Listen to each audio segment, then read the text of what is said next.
Ó, essa pergunta é maravilhosa, cara.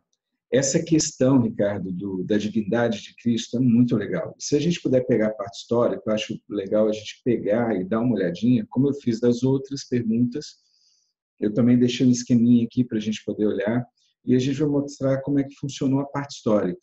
Lembre-se que nós tínhamos dentro da igreja dois grupos, três grupos, na realidade. Um que era a favor de uma trindade, um que era totalmente contrário a uma trindade, e um que estava ali vendo aquela discussão, mas não tomava posição. A gente já viu isso numa outra resposta. Então, agora, o que começa a acontecer? Ellen White começa a escrever sobre Trindade, começa a chegar a revelação de Deus sobre Trindade. Isso vai acontecer na década de 80. Começa a vir vários textos falando sobre isso. E aquilo dali a igreja começa a mexer, porque se eu sou contra a Trindade e vejo um texto da profetisa falando a favor da Trindade, ou dando a entender que a Trindade é que existe uma Trindade ou existe a divindade de Cristo, por exemplo, começa a complicar o negócio. Então, ou eu não aceito que ela é profetisa, ou eu vou ter que voltar de novo a estudar. E foi o que aconteceu. Quando Ellen White começa a escrever sobre a divindade, sobre a divindade de Cristo, sobre o Espírito Santo, vamos falar agora, né? A questão agora é a divindade de Jesus, começa a ter um retorno aos estudos, e estudos cada vez mais fortes. Então, deixa eu te mostrar alguns slides para que nos ajudem. Então, vamos lá. Como é que foi esse impacto, então? Ellen White, em 1890, eu vou dar um exemplo disso. Ela escreveu várias coisas, mas um exemplo prático disso foi Patriarcas e Profetas. Ele foi lançado em 1890, a primeira edição, em inglês, e aí aparece, olha só o que ela escreve, e olha o tamanho do problema agora que quem não crê na Trindade ou na divindade de Cristo começou a ter.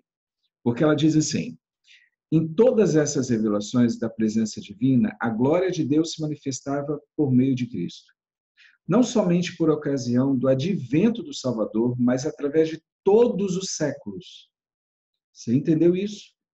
Aqui, quem se apresenta, quem mostra quem é Deus, não é só no advento, é em todos os séculos. Ou seja, ela continua dizendo, Cristo é o fundamento e o centro do sistema sacrificial, tanto da era patriarcal como da judaica. Aí ela continua, não tem havido comunicação direta entre Deus e o homem. Então, ela está dizendo assim, olha, não só no período que Cristo estava aqui na Terra, mas em todo o período. O Velho Testamento todo. Cristo era o Deus do Velho Testamento, era isso que ela estava falando. E as pessoas falaram, peraí, como assim? Jesus era o Deus do Velho Testamento, ele é o grande eu sou? Aí olha só o que ela continua. Toda a comunhão entre o céu e a raça decaída tem sido por meio de Cristo. Aí ela começa a dizer que quem deu a promessa de redenção aos primeiros pais, a Adão e agora Adão e Eva, né, separados, foi Jesus.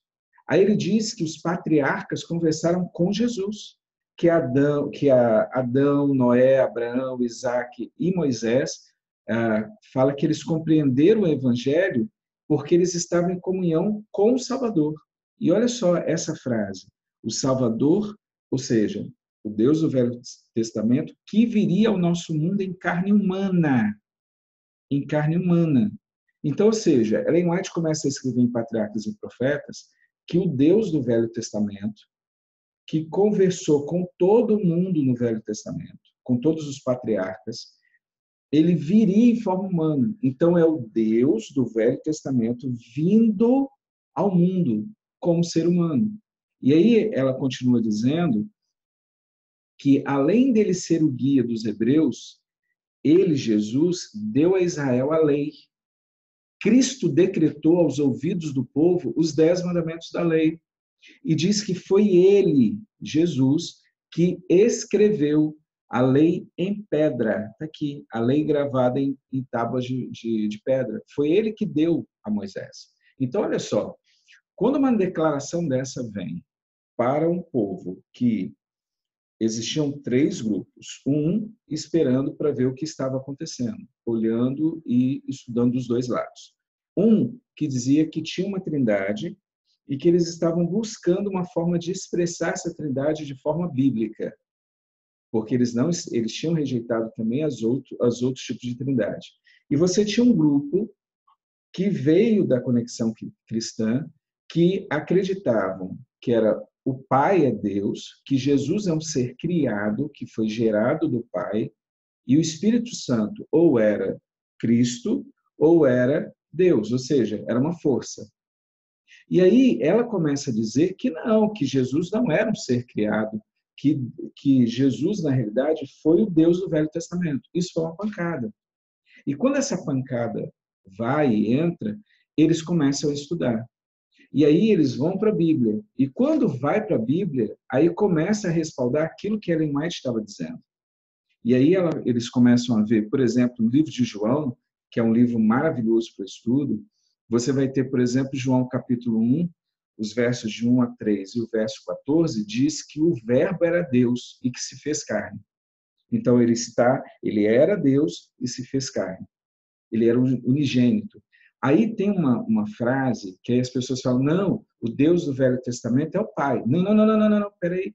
Ellen White acabou de dizer que não, que o Deus do Velho Testamento, que fazia comunicação com o homem, era Jesus. E aí, quando você vai para a Bíblia, você tem esse respaldo.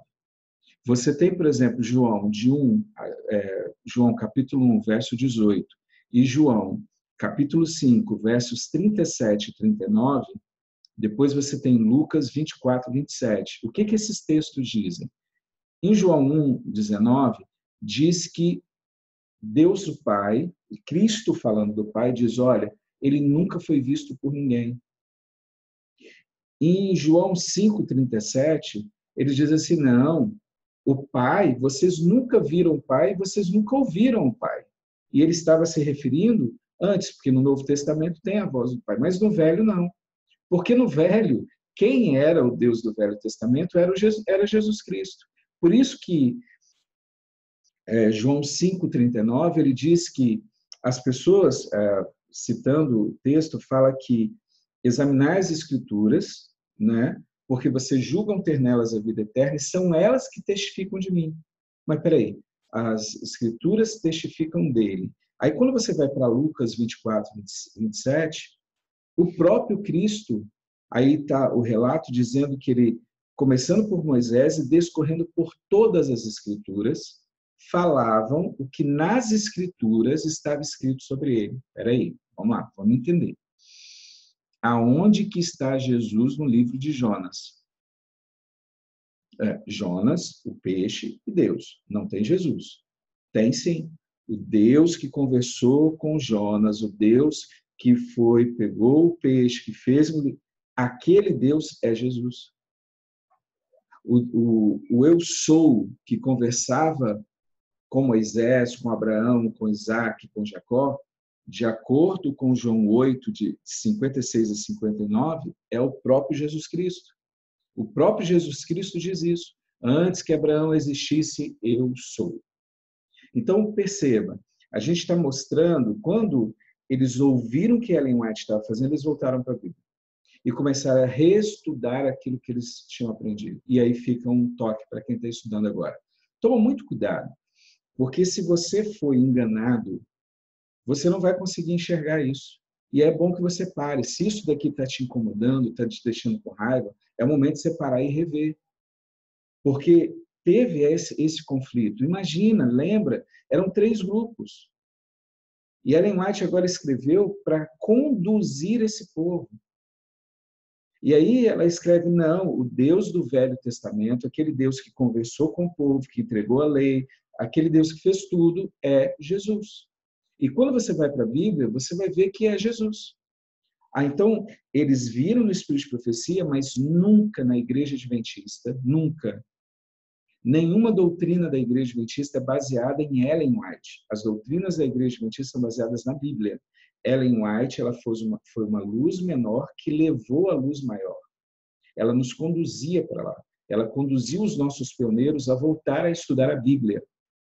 Então, ela você vai ver vários relatos que os pioneiros eles brigavam com eles mesmos, porque quando vinha uma mensagem dela, eles agora precisavam não seguir cegamente, mas eles tinham que pegar a Bíblia, voltar a ler para quebrar os preconceitos para eles encontrarem a verdade que estava escrita na Bíblia.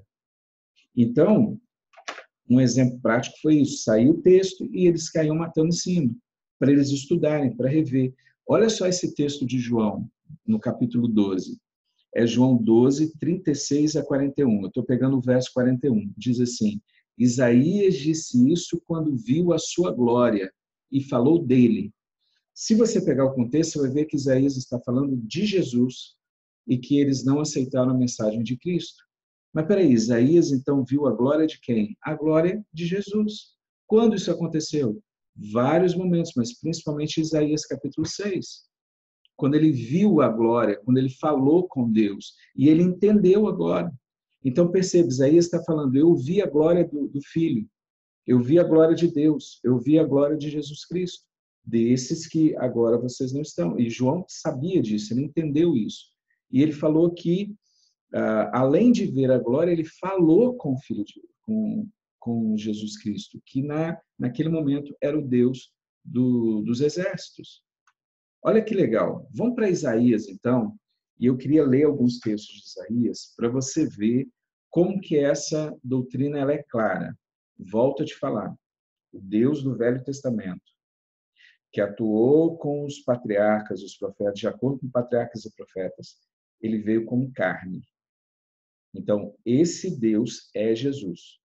Vamos ver o que Isaías diz. Lembra que João falou que Isaías viu a glória e falou com Jesus. Aí como é? Aí quando você volta lá em Isaías 6, você vai ver exatamente isso. Ele falando, 6, o verso 3, depois o verso 8. Ele fala, eu ouvi o Senhor e ouvi a sua voz. No verso 8 diz, eu ouvi a sua voz. Então ele viu e ouviu. Quando ele continua fazendo isso, é interessante que lá em Isaías, quando chega no capítulo 7, no capítulo 9, ele fala do grande sinal que Deus daria ao mundo.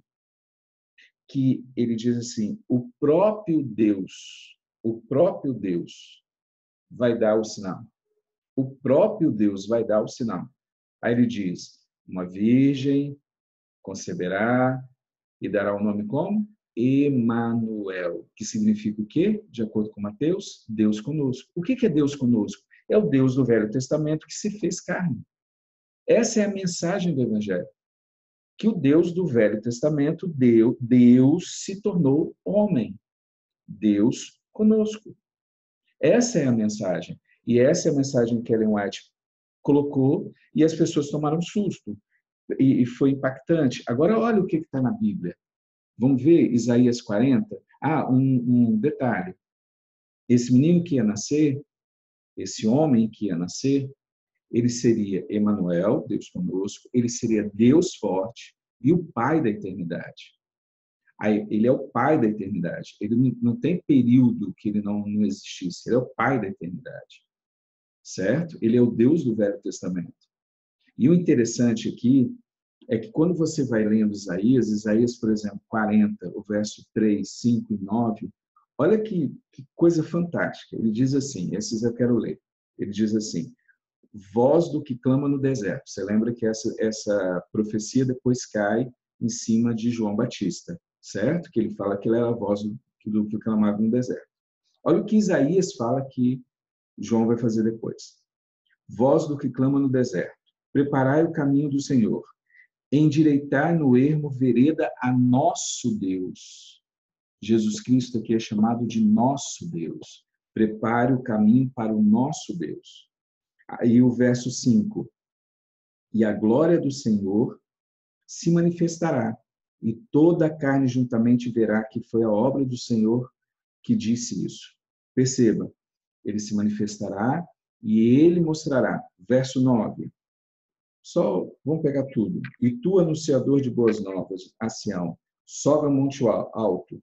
Tu, anunciador de boas novas, a Jerusalém, levanta a voz fortemente. Levanta. Não temas e dize à cidade de Judá, eis aqui está o vosso Deus. Você percebeu que aqui em Isaías 40, a profecia que vai dar em João diz que vai preparar o caminho e quem vai trilhar, passar por esse caminho é Deus. É o Deus do Velho Testamento. E foi isso que aconteceu. João Batista disse que ele era a voz no deserto, que ele prepararia, e ele apontou o Cordeiro de Deus, que tira o pecado do mundo. E é muito legal quando você vai continuando lendo Isaías, quer ver?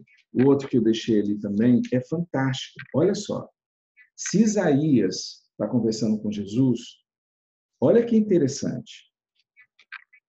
Isaías 43, dá esse texto aqui, 43, 10 e 11, depois 44, 6. Isso eu quero ler também. Vós sois as minhas testemunhas, diz o Senhor. Que Senhor? Jesus. E o meu servo, a quem escolhi, para que o saibais, me creais e entendais que eu sou mesmo, e que antes de mim Deus nenhum se formou, e depois de mim nenhum haverá. Eu sou o Senhor, e fora de mim não há Salvador. Opa, não há o quê? Salvador. Salvador. Olha o que acontece depois. Li o verso 11, agora nós vamos para o 44, 6. Olha só o que ele continua dizendo. Assim diz o Senhor, o Rei de Israel e o seu Redentor, o Senhor dos Exércitos, eu sou o primeiro e eu sou o último, e fora de mim não há Deus. Perceberam que aqui, se você pega o que João diz, o Evangelho de João diz, que quem conversou com Isaías foi Jesus. Se você pega Ellen White falando que quem conversou com os profetas, toda a comunicação nesse período foi Jesus que fez. Então, é Jesus que está dizendo aqui que fora de mim não há Deus. Então, quando os nossos pioneiros começam a estudar isso, quando a gente começa a estudar a Bíblia e começa a ouvir essas coisas, então, os pioneiros, por exemplo, tomaram um choque. Aqueles que não acreditavam começaram a falar, mas peraí, então, o Pai é Deus, e nós estamos vendo que o Velho Testamento, Jesus é Deus do Velho Testamento, então ele vem e revela o Pai. Então, agora nós temos duas pessoas da divindade, porque o Velho Testamento é Jesus. E aí entra um outro texto que eu acho legal, que eu acho maravilhoso, é o texto 49, Isaías 49, e olha só o que está escrito aqui. Isaías 49, dos versos 14 a 16. Olha o que está escrito. Mas Sião diz, já me desamparou o Senhor, e o Senhor se esqueceu de mim.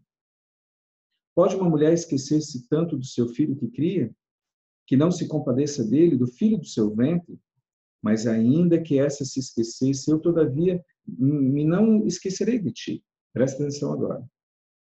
Eis que na palma das minhas mãos eu te tenho cravado, e os teus muros estão continuamente perante mim. Quem disse isso? O Senhor. Qual Senhor? Você entende que esse texto, toda vez que a gente lê esse texto, a gente aplica Jesus.